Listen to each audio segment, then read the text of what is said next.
Hello, I'm Stephen McGee. I'm here at the Corvo booth and at the Embedded World Conference, and I'd like to show you a demo of our battery management system device. Today we have the PAC 22140. This is a single chip solution for 10 to 20 cell battery management, and in this device we have an integrated Cortex M0 CPU, and then also we have the battery analog front end. And so with this device you can do up to a nominal 80 volts, but the device has an absolute maximum of 145 volts.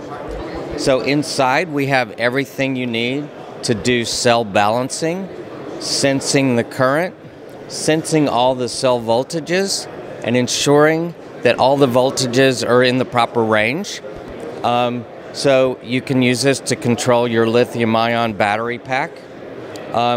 This product is excellent for things like garden tools, e-bikes, large power banks for charging all kinds of devices. And in this device, we also have high-side gate drivers to turn on the discharge and charge FETs, but we have all the power management as well for generating the power supplies that are needed inside the chip. So we have a high voltage buck controller, and then we have various communication interfaces like I2C, SPI, and UART, and then plenty of A to D channels and GPIOs for controlling LEDs, measuring thermistors, etc.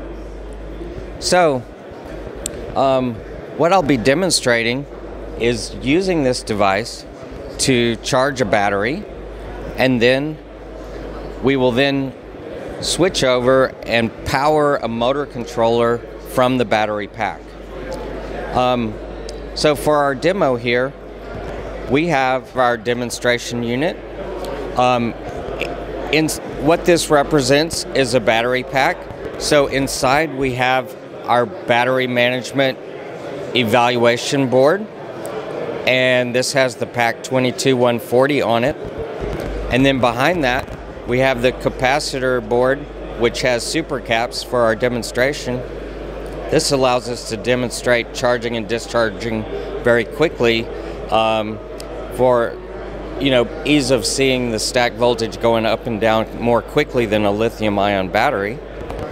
And then over here we have our motor control EVK, and this has also our PAC motor control device that's going to control our brushless DC motor. And on this device we're also running field-oriented control algorithms to control this brushless DC motor. And we'll be doing field-oriented control algorithms running on this platform. Okay, so now let's go over here and start up our charging. And so you can see the stack voltage is at 23 volts and it's starting to increase. We're measuring the current. We are also analyzing all of the cell voltages. And you can see these ones in orange are the ones that are currently being balanced. And so it's constantly looking for the highest voltages and turning on the cell balance to bleed about 50 milliamps out of the cells that are being balanced so that the other cells can catch up to that voltage.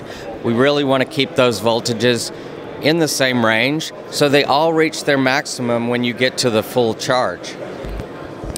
But the battery management is also analyzing and ensuring that none of them are over voltage or under voltage, and also that we're not over current.